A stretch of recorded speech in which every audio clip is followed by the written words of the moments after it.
The Turks have long been masters of the steppe. From the days of the she-wolf Ashina to the high peak of Mount Ertegun, the Turks created a vast empire along the everlasting sea of grass.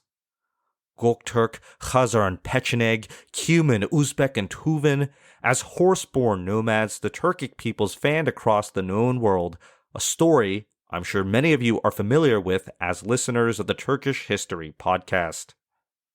Hi, my name is Edwin, and I am the host of the Nomads and Empires podcast.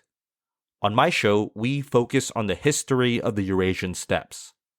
We're covering topics that you've already heard of, such as the rise and fall of the First Turkic Khaganate, and at the same time, our show looks at other peoples like the Scythians and Sarmatians, and our lens will stay primarily focused on the perspective of the steppe. The history of the Turks is connected intimately with this region, but it is one of many narratives woven together on the broader tapestry. If you're interested in the history, politics, and culture of the Eurasian steppes, join me on the Nomads and Empires podcast. And now, back to the Turkish History podcast.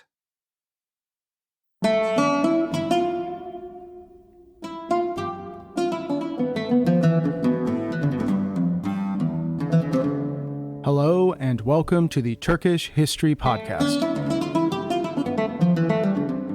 Episode 24. The King of East and West. Before we begin, if you have been enjoying this podcast, I'd like to ask you to please subscribe, rate, and leave a review on Apple Podcasts or wherever you get this podcast. It would mean a lot to me and would help more people find the podcast. Thank you for listening. So last time, we left off with Tughrul having conquered northern and central Iran and the very first Turkish raids into Anatolia. Tughrul was determined to present himself as the restorer of order and Sunni orthodoxy, a ruler in the Islamic mold, not a wild steppe warlord. But the Turkmen tribes that he depended on were making this difficult for him, and so many of the wilder Oghuz tribes had begun to set off to raid deep into Anatolia. We ended in 1050 with the Battle of Kapetron and the subsequent peace treaty between Tughrul and Emperor Constantine Monomachos, where Tughrul had been recognized by the Emperor of the Romans. The khutbah in the Mosque of Constantinople would now be read in his name and in the name of his master, the Sunni Abbasid Caliph, instead of in the name of the Shia Fatimid Caliph of Egypt, as had been done in Constantinople up until now. And today, we're going to cover how Tughrul succeeded in not just conquering Iran and in becoming the paramount ruler of the Seljuks, but how he would come to be, in essence, the sole recognized temporal Sunni ruler in the whole Muslim world. How his claims to be the restorer of order and Sunni orthodoxy would ultimately come to be realized, and how the Seljuks would in a sense complete their transformation into proper Islamic rulers. But we will also see the continuing tensions within the emerging state, between what the Chinese would have called the cooked barbarian court and the raw Turkmen nomads simmering under the surface. And as we will see next time, this tension would ultimately lead to civil war. Now, as the Turkmen nomads were rampaging around Azerbaijan, Armenia, and Anatolia, basically what we discussed at the end of last episode, Tughrul was active back in Iran. In 1043, under the leadership of Ibrahim Yanal, the Seljuks invaded Kirman in southeastern Iran, hoping to induce the local Buyid prince to surrender. The invasion started tentatively, but finding no resistance, Ibrahim Yanal and the Seljuk forces plunged deep into the province. The local Buyid rulers were able to mount a defense and drive back the Oghuz temporarily, but it seems that by 1045 at the latest, the Seljuks were in power in Kirman. In 1045, Seljuk forces also secured the submission of Azerbaijan, again essentially through negotiation with a local Sunni Kurdish dynasty. The khutbah was read in the name of Tughrul, and the Oghuz were crucially given the right to pasture their herds in the phenomenal pasturages of Azerbaijan. In 1045, Tughrul himself seems to have participated in the conquest of the city of Qazvin in western Iran, though yet again, this was accomplished ultimately through negotiation, and included the payment of 80,000 dinars to the Seljuks. Then, in 1046, Tughrul himself marched from Rey and besieged the great city of Esfahan in central Iran. For 6 months, the city was subjected to a brutal siege by the Seljuk army. This was really the only truly major military operation in Tughrul's conquest of Iran, but still, like elsewhere, yet again Tughrul ultimately achieved victory through negotiation. The local Buyid prince agreed to submit to Seljuk authority, pay a sum of money, and read the Friday khutbah in the name of Tughrul. With this recognition in hand, Tughrul returned to Rey. The victory in Esfahan sealed Tughrul's status as the real power in Iran. The great city was centrally located in the middle of the Iranian plateau and was by far the wealthiest and largest city that Tughrul had yet taken. From here, the Seljuks could project their power across the whole of the Iranian plateau. So by the late 1040s, Tughrul had become the supreme hegemon of Iran. However, the most important of the 3 Buyid mini-emirates, the one in Iraq, remained in Buyid hands. But aside from this, all of Iran, Khorasan, and Azerbaijan was now firmly in Seljuk hands. But as we said earlier, Tughrul was interested in being more than just a nomad ruler. He was determined to be a ruler within the Perso-Islamic tradition, to be a real sultan. And critical for this project of legitimation and his state-building project, Tughrul was desperate for recognition from the Caliph. This would legitimize him as a Sunni ruler in the Perso-Islamic tradition. All of the bureaucrats and nobles and civil servants and judges that he needed to make a state work wanted to see recognition by the Caliph. This would legitimize the regime in the eyes of the civilized Muslim elites who Tughrul needed. In other words, it was a critical part of building a Seljuk empire, not just a Seljuk tribal confederation of wild Turkmen tribes.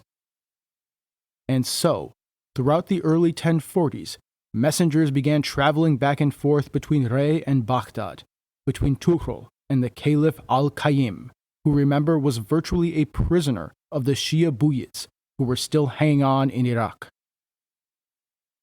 Though we don't know the details of the early negotiations between Tughrul and Al-Qa'im, clearly, Tughrul was positioning himself as the restorer of order and the defender of Sunni orthodoxy, a ruler in the mainstream of the Islamic tradition. And this was beginning to bear fruit. Caliph Al-Qa'im clearly initially regarded the Seljuks with a great deal of suspicion. He had, of course, already seen their kinsmen rampage through the Middle East, wreaking havoc and destruction in Iraq itself, really within a couple of days' ride of where he sat in Baghdad. At the same time, no doubt, the Caliph began to entertain the notion that maybe these mighty people from the east could deliver him from his hated Shia imprisonment, so long as their wild Turkmen tribes could be controlled. So despite his deep apprehension, in 1043, Caliph Al-Qa'im sent his chief Qadi as an ambassador to Tughrul, who was then in Jurjan. Tughrul received the embassy with the highest possible honors and respect, and himself rode 4 leagues out of the city to personally meet the Caliph's embassy on the road and escort him into the city. I personally imagine Tughrul anxiously asking his viziers and Qadis how he was supposed to act around the ambassador, keen to make a good impression and not come off as a rough barbarian. But of course, that's just the sort of detail that we just can't know. Likewise, we don't really know the contents of the negotiations at this time. Because he spoke no Arabic or Persian, Tughrul had to rely on his Grand Vizier to translate for him. Tughrul no doubt did everything in his power to convince the Caliph's embassy of his Sunni bona fides, his intention to rule as a proper Islamic ruler, and promised to keep the tribes in check. The Chronicle of Bar Hebreus says that the Caliph demanded that in exchange for recognition, Tughrul cease advancing further. But this does not appear in Ibn al-Athir's history or any of the other Islamic histories, so we just can't be sure. I'm sure that Tughrul would have only promised this with fingers crossed in any event. Regardless, the embassy was a success, and the following year, the Caliph's ambassador returned with a letter of recognition.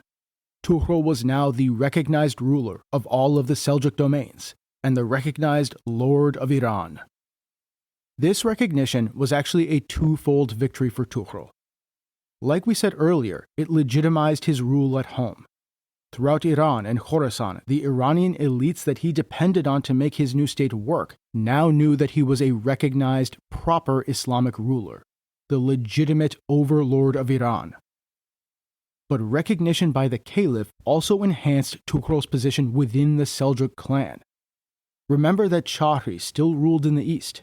Chaghri, his brother, the man who had actually defeated the Ghaznavids and who had claimed the senior eastern part of this new state for himself. Well, now Tughrul had been recognized as the legitimate leader by the Caliph, and additionally, through his canny political maneuvering, he had taken the lesser part of the Seljuk domains that he had been given, the city of Nishapur and the sparse cities of the Köpet Dağ mountain range, and turned them into a great empire. He was now lord not only of western Khorasan, but of all of Iran, while Chaghri was merely the overlord of eastern Khorasan and Balkh, and was now mired in conflict with both the Karakhanids and the still-kicking Ghaznavids, trying to retake Balkh from their new home base in India. And it seems like there was nothing that Chaghri could really do about this, though it does seem from the evidence that he never really made his peace with it. Coins he struck conspicuously omit Tughrul's name. The khutbah continued to be read in Chaghri's name in the east, and he also claimed the title Malik ul-Mulk, King of Kings, an Arabic rendering of the older Persian title Shahan Shah. The Chronicle of Sistan even mentions a spat between the two brothers, where both tried to appoint rival governors in Sistan, which lay on the border of east and west. The rival governors even fought minor skirmishes with each other, before Chaghri ultimately backed down. But despite not really liking it, and despite maintaining whatever symbolic defiance he could keep up in his own lands in the east, as a practical matter, Chaghri was forced to recognize the reality. He had been outmaneuvered. His younger brother Tughrul was now the paramount leader of the House of Seljuk. Tughrul, for his part, accepted that Chaghri was entitled to rule in his eastern domains, and never forced the issue of the symbolic defiance that Chaghri maintained. He was not going to start a civil war over khutbah readings and titles and coins. He was fine with having the real power, even if it meant sacrificing some of its trappings in the eastern realms ruled by his brother. Tughrul was now the paramount leader of the Seljuk state, what was now well on its way to becoming the Great Seljuk Empire. All of Khorasan, Balkh, Iran were now the domain of the House of Seljuk. It was a truly remarkable rise. Within a mere 15 years, what was essentially a band of Oghuz refugees fleeing into Khorasan had conquered half of the Muslim world. Now, Tughrul's conquest of the Iranian plateau had been accomplished more or less through negotiation.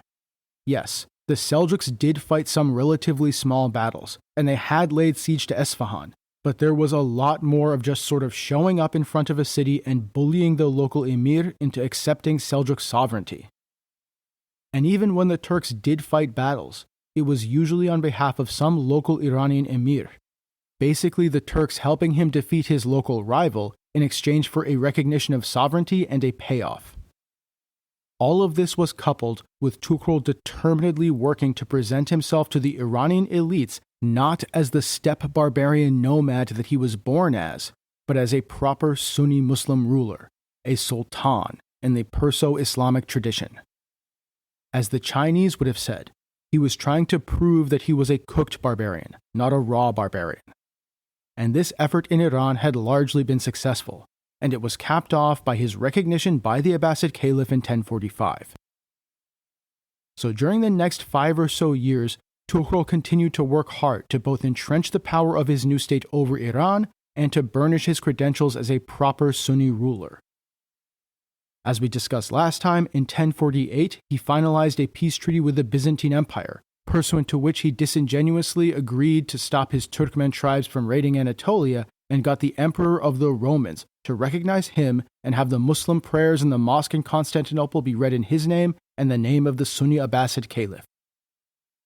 But it is also during this period that Tughrul really began to build out the Seljuk state.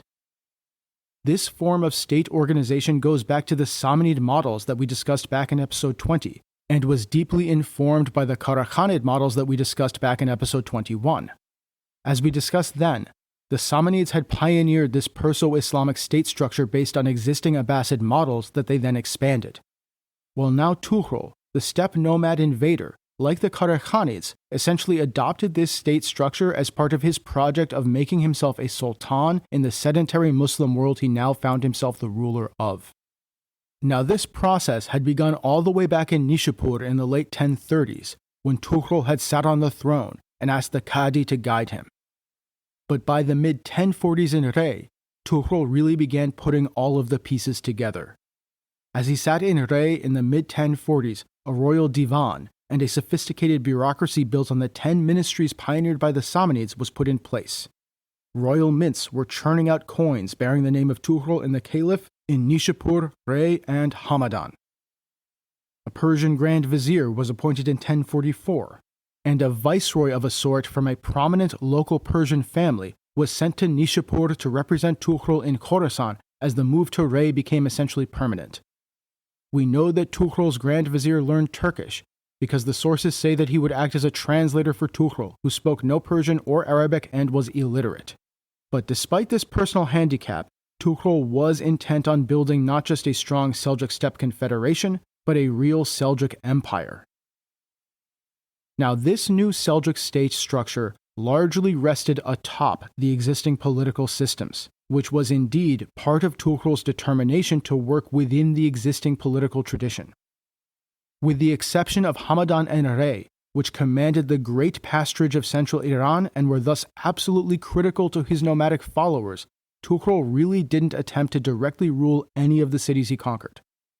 He had achieved his supreme political position through essentially negotiation with the local lords, either by marching his armies up to the great cities to bully them into accepting his overlordship, or for smaller cities, essentially taking sides in local disputes to pick the winner and make that person recognize his sovereignty. Even after nominally submitting to Tughrul, many of the local lords continued their bickering and squabbling, and were forced to call upon the Turks for aid, which of course Tughrul was happy to do for a price. But in everyday life, your average person would not have noticed any real change, unless of course they were the unfortunate victim of an Oghuz raid. But slowly, the apparatus of a Seljuk government came into being and began to push down through the pre-existing political structures and reach everyday life. The first stage was Tughrul sending out agents to the cities over which he was sovereign. These agents, termed Nuwab in Arabic, acted like a combination of ambassador and tax collector. Their purpose was both to manage communication between the subject lord and Tughrul back in Rey, and to extract the tribute that had been agreed upon when the cities had submitted to Seljuk overlordship. So by the late 1040s and early 1050s, Tughrul's state had become much more fully developed and become interested in more than just extracting revenue and guaranteeing that his Turkmen followers had pasturage. The new Seljuk Empire began to repair roads and construct fortresses along the crucial highways to ensure security for merchants in the late 1040s.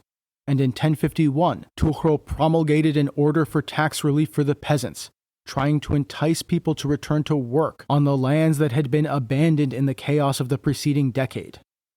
These are not the sort of things that nomad steppe confederations do, and they show the increasing sophistication of the Seljuk state.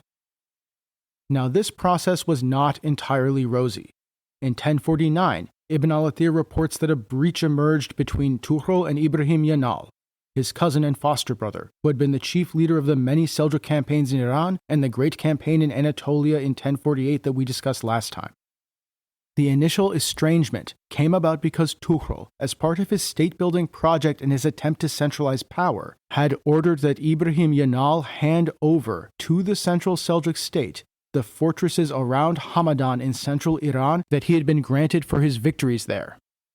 This was critical to the state controlling the rich pasture lands of central Iran. Now, Ibrahim Yanal appears to have been a much more traditional steppe leader than Tughrul, and he was incredulous that this new centralized state was intruding on his rights to keep the spoils of war.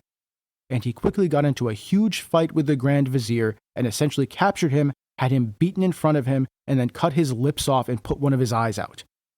Pretty gruesome stuff. but not too far out of the norm for steppe warriors.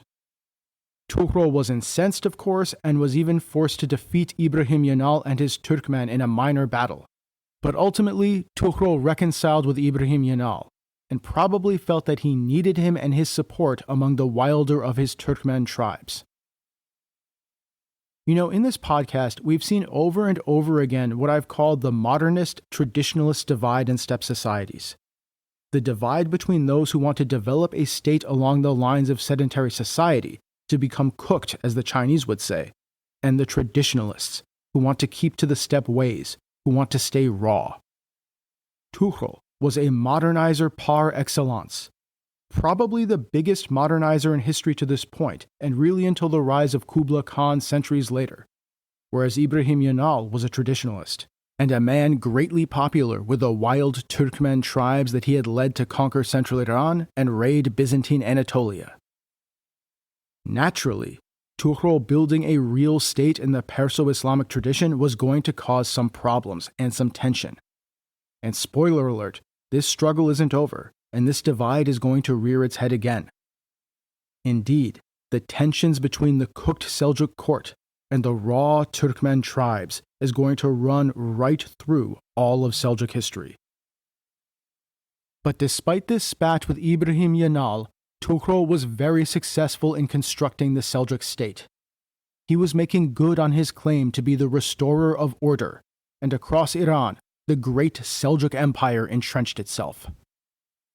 The final pieces of southern Iran, including Shiraz, were also finally brought under Seljuk dominion in the early 1050s, and Tughrul also saw off a Ghaznavid attempt to retake Khorasan in eastern Iran, riding east to aid his brother Chaghri and yet again defeating the House of Ghazna. It was also around this time, in the year 1055, that Tughrul himself invaded Anatolia. Now, Turkmen raids into Anatolia were actually kind of constant. As we discussed last time, the Seljuk court saw Anatolia as essentially a release valve for the wild Turkmen and potentially rebellious Seljuk princes. So even after the peace deal following the Battle of Kapetron, Turkish raiding continued, with Tughrul constantly protesting to the emperor that those weren't really his Turkmen. As the Byzantine historian Michael Attaliates writes, it was from this moment on, by which he means the signing of the peace treaty, that formal relations began between the Sultan and the Roman Empire, but the raiding did not stop because of the Huns' rapacious nature, though the Sultan excused himself by saying that not even he knew the identity of these plunderers who, like wild wolves, were making the raids. And Attaliates was actually a very powerful jurist and lawyer and a member of court, and therefore a first-hand witness to a lot of this stuff. But in 1055, Tughrul dispensed with the fig leaf that he really couldn't stop the Turkmen and actually led a great campaign into Anatolia himself. The likely trigger was the death of Emperor Constantine Monomachos in January of 1055. Tughrul likely saw this as an opportunity to enhance his reputation and control over the Turkmen tribes as the Roman Empire turned inwards and fell into civil war between claimants to the throne. In the chaos, as the eastern frontier of Byzantium was denuded of troops, Tughrul struck. He raided deep into Anatolia, making for a fortress city that happened to be called Manzikert, which I promise you will come up again in our story. Ibn al-Athir relates, he, Tughrul, then went to Armenia, moving against Manzikert, which belonged to the Byzantines. He invested it, it was a strong city, and put the population under severe pressure. The neighboring lands he plundered and destroyed. But Manzikert was destined to hold out, at least for now. Michael Attaliates tells us, before the death of the emperor, the Sultan set out with a fully equipped army, as he had decided to attack and seize the city of Manzikert by force. He made vigorous attempts against the walls, but accomplished nothing of what he had hoped for the commander of the Romans, Basileus, who was surnamed Apokapes, resisted him energetically and repelled the siege engines. Reportedly, a Byzantine sortie from the walls resulted in one of Tughrul's siege engines being destroyed. In the words of Attaliates, he, a Latin mercenary soldier, took a jar containing a concoction of Median fire, which by the way is likely a concoction of oil, ran out of the gates of the city into the very midst of the enemy, affixed a flame to the mouth of the jar and smashed it upon the engine. A fire immediately was kindled, ignited, and engulfed the entire engine, burning it up, for certain fabrics had also been hung from it to deflect the missiles of the defenders on the walls. With his siege failing, Tughrul decided to give up on conquering Manzikert. Instead, he broke off the siege and raided as far as Erzurum. Ibn al-Athir relates, "In this raid on the Byzantines, the Sultan Tughrul Bey achieved great exploits and took from them a vast amount of booty and killed and captured a great many." For good measure, Tughrul also forced a local Arab emir, a border lord ruling a territory on the edge of the Muslim and Christian worlds, to recognize his sovereignty and pay him tribute. Tughrul then returned back to Azerbaijan and Iran, laden with plunder, but with Manzikert in Roman hands, at least for now. Meanwhile, as Tughrul was building a real Seljuk state in Iran and invading Anatolia, the remnant of the Buyid Emirate in neighboring Iraq was beginning to fall apart. Things have been going badly for the Buyids for a while at this point, even before Tughrul and the Seljuks had destroyed the Iranian components of the emirate in the 1040s. But the wheels really started coming off the bus upon the accession of the last Buyid emir, Al-Malik al-Rahim, in 1047. Now, I'm not going to go through all of the twists and turns of the power struggles of the last claimants to the Buyid throne, but in essence, Al-Malik al-Rahim was mired in conflict with his brother, who also claimed the throne. The struggle was bitter and bloody, and as the brothers fought for the throne, the state collapsed around them. Now, as the Buyids were Shia, the relations between them and the Sunni Abbasid Caliph in Baghdad were always quite tense.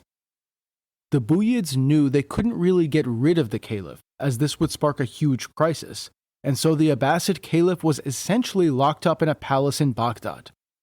The Buyids basically did their best to ignore the Caliph that they were forced to host, scarcely recognizing his authority at all. This, of course, led to increasing tensions between the Shia and the Sunni in the Buyid domains in Iraq, made worse as the dynasty began to collapse. Ibn al-Athir notes serious disturbances in Baghdad itself in 1051 and 1053. And as the Buyid Emirate started unraveling, there were several contenders for power in Iraq.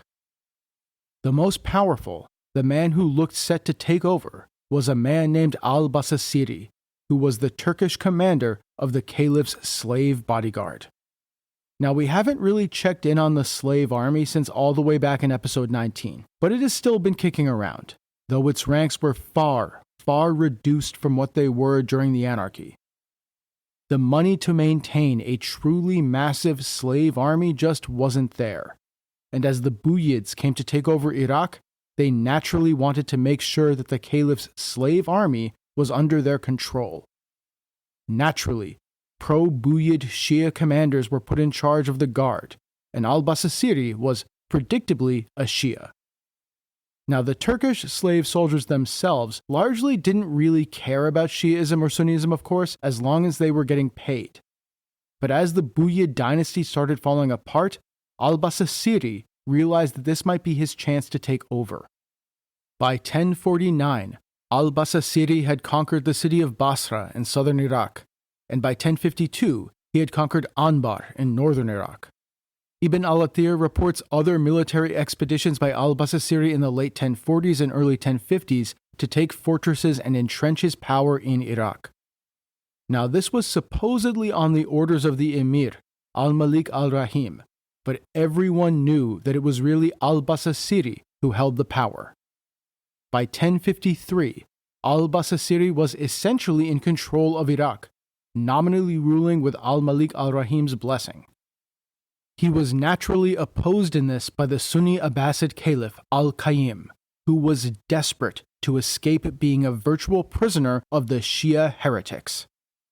The collapse of the Buyids was an opportunity that just couldn't be missed, and the Caliph did not want to replace one Shia prison guard with another. This was felt all the more acutely by the Caliph's most powerful official, his vizier, Ibn Muslima. Now, Ibn Muslima was a power in his own right, I think to call him the power behind the caliph's throne is a bit overstating it, but it's not that far off the mark. And Ibn Muslima was a Sunni fanatic. He loathed the Shia with a burning hatred that today would only be comprehensible to members of Al-Qaeda or ISIS. Naturally, he hated al-Basasiri both for religious reasons and because, of course, any ambitious politician hates his rival. And Ibn Muslima would be damned if he was going to let this Shia commander of the Caliph's Turkish slave army supplant the falling Buyids. But who could defeat al-Basasiri and the Turkish slave troops? There were no equals to Turkish steppe warriors, and he had neither armies nor military experience in any event. Who could he turn to? And thus, unsurprisingly, Ibn Muslima began reaching out to the greatest Sunni power he could find. Someone with his own Turkish steppe warriors who could defeat al-Basasiri and deliver the caliph from these Shia heretics. And so, in the early 1050s, the Abbasid caliph's powerful grand vizier reached out to Tughrul, inviting him to intervene in Iraqi politics and to save the caliphate.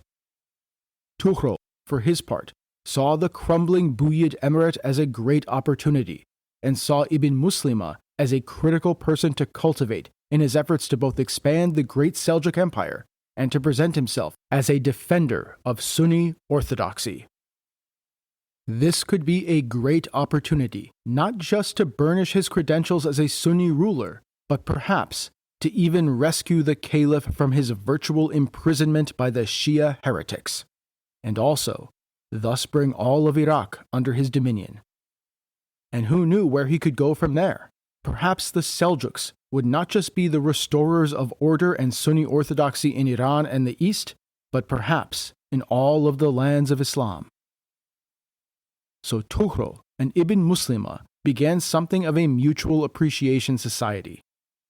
In 1052, Ibn Muslima sent envoys to Tughrul bearing robes of honor and a letter from the Caliph Al-Qa'im bestowing on Tughrul further titles, likely including Mawla Amir al-Ma'mumin, meaning the agent of the commander of the faithful. Shortly thereafter, in 1053, Tughrul and Ibn Muslima simultaneously launched an official persecution of the Shia and other heterodox Muslim sects termed a Mihna, though the persecution did not affect non-Muslims. The Mihna was declared simultaneously by Tughrul in Nishapur and by Ibn Muslima in Baghdad, further tightening the bond between the two men.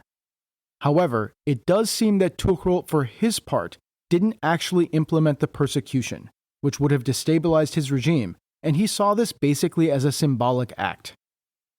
With the groundwork thus laid, Ibn Muslima and Tughrul began discussing a potential Seljuk invasion of Iraq to get rid of al-Basasiri and the remnants of the Buyids.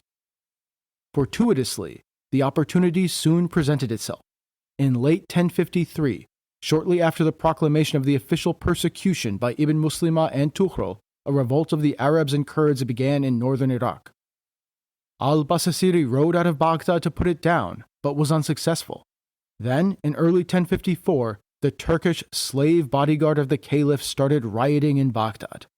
This happened for the same reason we've seen the Turkish slave army riot before. They hadn't been paid. According to Ibn al-Athir, it was Ibn Muslima himself who had withheld their pay, perhaps to undermine his hated rival, the guard's commander, al-Basasiri. Regardless, the Turkish slave troops besieged the Caliph's palace in Baghdad and then rode throughout the city, looting and burning. The troops were eventually paid off and the riot ended, but al-Basasiri came out of it weakened, and a rift began to grow between him and his nominal overlord, the last Buyid emir, al-Malik al-Rahim. And upon hearing the news of the chaos in Baghdad, the Arab and Kurdish rebels in northern Iraq went on the offensive. With al-Basasiri thus weakening, Tughrul and Ibn Muslima decided that now was the time to strike. The Seljuks swept down from the Iranian plateau and into Khuzestan, the low, flat land in southwestern Iran bordering Iraq. Now, Khuzestan is always key to any war between Iraq and Iran. It borders the Great Zagros Mountains that rise up to protect the Iranian plateau, and some of the only passes through the Great Mountain Range are in Khuzestan. For those of you more familiar with Western history or Turkish history, it is analogous to Cilicia in Anatolia, which is a low, flat land bordering the Great Taurus Mountains that rise up into the Anatolian Plateau, and where the Great Cilician Gates serve as one of the only good passes to and from the plateau. So control of Khuzestan was going to be critical for any Seljuk invasion of Iraq. The Seljuks moved in two great armies, one attacking the north and the other moving into the center of Khuzestan towards the city of Ahvaz. In keeping with his pretenses to be a proper Islamic ruler, Tughrul attempted to stop his Turkmen tribes from pillaging the countryside. This was, of course, entirely unsuccessful. As Ibn al-Athir writes, he did not lay his hands on anyone's money or other property, but the Oghuz were not of one mind with him about that, and indulged in plunder, pillage, and extortion, so that the inhabitants experienced distress and violence at their hands. Khuzestan quickly fell to the might of the Turkmen, and within a month the whole of the region was overwhelmed. With Khuzestan now in Seljuk hands, the road to Baghdad was open. No army stood between the Seljuks and the city that was the jewel of the Islamic world. But Tughrul did not want to be perceived as a steppe invader, a savage Khan from the steppes come to sack Baghdad. That unfortunate disaster at the hands of the Mongols was still centuries away. He was determined to continue to portray himself as a Sunni ruler in the mainstream of the Islamic tradition, which he saw as absolutely critical to his regime. So Tughrul dashed off messengers to Baghdad and indeed throughout the Muslim world, announcing that he was traveling to Khuzestan, but for the purposes of going on Hajj to Mecca. And the reason he just happened to be traveling with a massive army wasn't that he was going to march on Baghdad. Quite the contrary, he was going to go invade Egypt and overthrow the Fatimid so-called Caliph, that Shia heretic who had set himself up in opposition to the rightful Abbasid Caliph, his master, Al-Qa'im in Baghdad. And if that required stopping off in Baghdad on his way to Mecca in Egypt to visit with his master the Caliph, well, that just can't be helped, can it? With his Sunni credentials now beyond reproach, Tughrul assembled a massive horde of Oghuz nomads in central Iran and began marching towards newly conquered Khuzestan. Meanwhile, in Baghdad, Ibn Muslima set into motion his part of the plan. Even more than Tughrul, Ibn Muslima did not want to see a Seljuk siege of Baghdad. The death and destruction would be horrific, and everyone knew that whatever Tughrul might promise, and however good his intentions might be, the Turkmen nomads could not actually be controlled. If they wanted to pillage, they would pillage. Look what had happened in Khuzestan just like a couple months ago. This was a very delicate game. Tughrul had to be welcomed into the city. He could not be allowed to put it to siege. That was the only way to get rid of the Shia heretics, the Turkish head of the slave army Al-Basasiri, and the last Buyid emir, Al-Malik al-Rahim, that did not involve mass destruction. Ibn Muslima started by taking advantage of the ongoing disorder in the city to attack Al-Basasiri. First, civil disturbances between Sunni and Shia Baghdadis had broken out, potentially instigated by Ibn Muslima himself. The Sunni common people had assembled and come to the Divan, essentially demanding that the state enforce the Sunni understanding of the Sharia. The term used is the ordering of the good and the prohibition of evil. Ibn Muslima, of course, orchestrated it so that the Divan would agree to this. Following this, a group of the common people strode off and attacked a boat transporting wine that was run by a Christian who was al-Basasiri's man, according to the sources. Now, the history of alcohol in the Muslim world could easily consume a whole podcast episode. It is, of course, officially prohibited in Islam, but the reality is that alcohol consumption has gone through periods of prohibition and tolerance, and has been seen more or less unfavorably by both Sunnis and Shia over time. At this time and place, however, alcohol consumption was generally not seen as that big of a deal by the Shia and by the more moderate of the Sunni. Al-Basasiri was furious that his guy's wine ship had been destroyed, and so he got a bunch of more liberal Sunni scholars to issue a fatwa, which is essentially a legal opinion, that what the mob did was wrong because they destroyed this Christian guy's personal property. This was really not appreciated by the stricter Sunnis and by those who had actually destroyed the wine ship. And Ibn Muslima, of course, used this. He strode out and basically began to publicly malign al-Basasiri, saying that he was a Shia heretic who was undermining the very commandments of Allah. Then he went further, saying that the Shia al-Basasiri had in fact been in communication with the Shia Fatimid Caliph in Egypt and was secretly working for him to end the Abbasid Caliphate, which was of course a totally baseless claim, at least for now.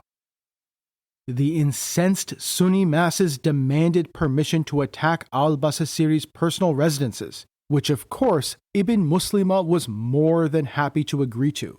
Indeed, he had likely orchestrated this whole thing to get to this point.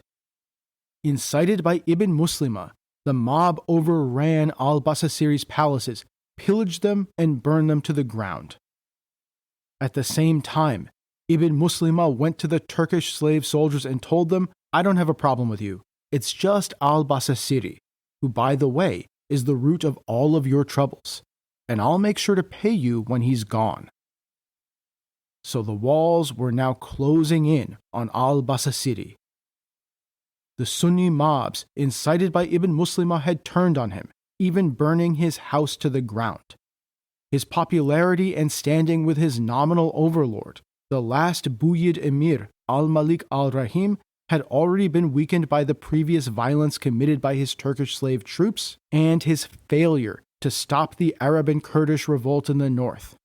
Now his own Turkish slave troops themselves seemed indifferent to his attempt to stay in power. And perhaps most importantly of all, word had come that the mighty Tughrul was approaching from the east. The Divan now advised al-Malik al-Rahim to officially dismiss al-Basasiri as commander of the guard. And in desperation, al-Malik al-Rahim tried to save his own skin by agreeing with their recommendation. Reportedly, al-Malik al-Rahim said, "We are obedient to the commands of the Divan, and we shall disassociate ourselves from him." Al-Basasiri realized that there was now no way for him to stay in power or even in Baghdad. The game was up. He fled to the north, abandoning the city. Meanwhile, Tughrul had begun marching from Khuzestan towards Baghdad.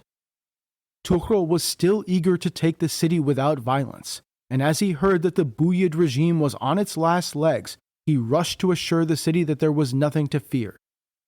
Ibn al-Athir writes, Tughrul Bey sent an envoy to the Caliph with exaggerated protestations of allegiance and submissiveness, and also to the Baghdad Turks, promising them fair and handsome treatment. Now the Turkish slave troops at first objected to Tughrul's marching into Baghdad and tried to get the Caliph Al-Qa'im to order him to stop his advance. But Ibn Muslima was having none of it, and it appears that the Baghdad Turkish slave troops were in essence just bought off. Seeing the writing on the wall, al-Malik al-Rahim decided that there was no point in fighting. The slave army was not with him. The Buyid Emirate was in full collapse. Arab and Kurdish rebels were pushing in from the north, and al-Basasiri had fled with whatever troops might still be loyal. It was over. The Buyid Emirate was finished.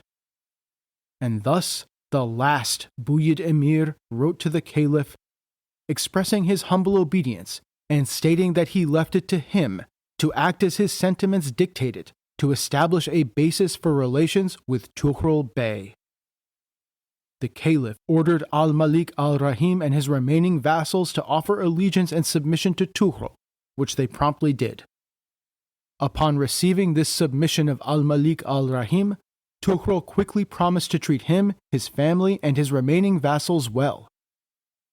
And so, Baghdad fell to Tughrul without a fight, without one arrow being fired or one catapult being erected or one gate being battered.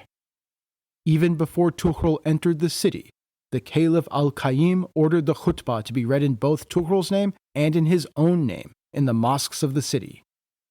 Now, as I said last time, Tughrul's conquests were more diplomatic victories than military victories. He really broke the stereotype of the brutal nomadic invader, the Khan on horseback, crushing his enemies. Tughrul was more of a diplomat on horseback, shrewdly working within the political system of the settled civilization he found himself the ruler of.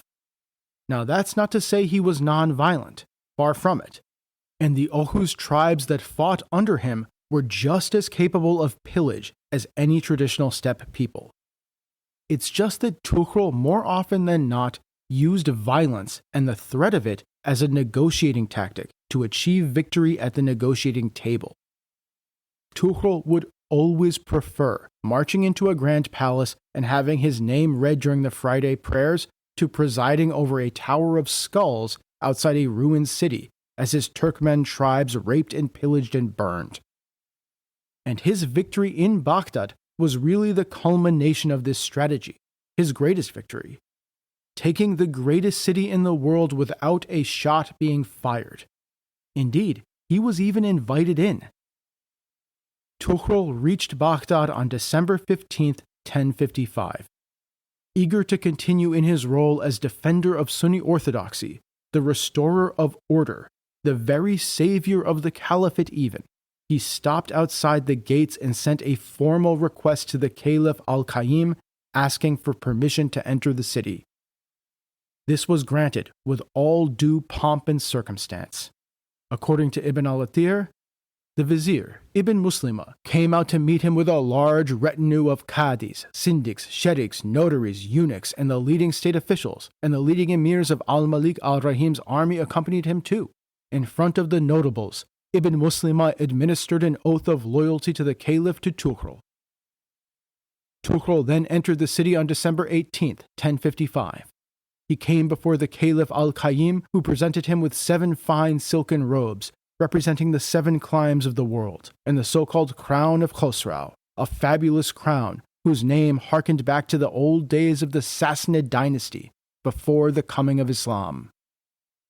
The Caliph then proclaimed him to be the Shah, the ancient Persian title meaning the King of Kings, which dated from ancient Iranian history. And he proclaimed him to be Malik al-Mashriq wal al-Maghrib, Arabic for the King of East and West. The Caliph enjoined him to fear God, uphold justice, and prevent oppression. Thus, Tughrul was declared by the Caliph in Baghdad to be, in essence, the universal temporal Islamic ruler. The first such ruler since the anarchy at Samarra had sundered the caliphate nearly 200 years earlier. The man to re-knit the lands of Islam, to rejoin what had been broken.